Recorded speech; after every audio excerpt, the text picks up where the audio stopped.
What's most troubling about the current migration realities is, I would say, really a significant change in posture towards our migrant brothers and sisters. While I know it's a complex issue, the very clear signal that we are giving the world really is that people are not welcome. The most recent policy changes of the Department of Homeland Security of Remain in Mexico is leaving people who have already left situations, often in Honduras, Nicaragua, and Guatemala, of great insecurity and threats of violence, and leaving them in Mexico in situations where they're also quite vulnerable on the other side of the border. So it's a safety issue for them.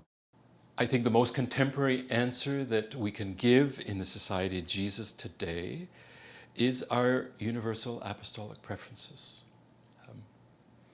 Out of that experience, that faith experience of this spiritual exercises and discernment as a pathway to God, the next preference is really to give space, both in our hearts and in our actions, to people who are dispossessed, people who are seeking to come to our countries to find a more just world. We talk about immigrant brothers and sisters as if it's a them, but it's us. We are immigrants. We are a family. We are built on immigration as a country.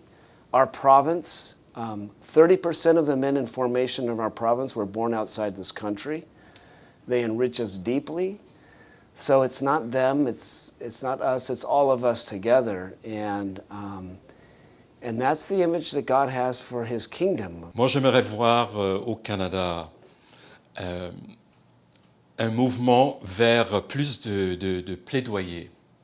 Ça veut dire plaidoyer, ça veut dire aller au niveau des gouvernements, fédéral, provincial, pour vraiment plaidoyer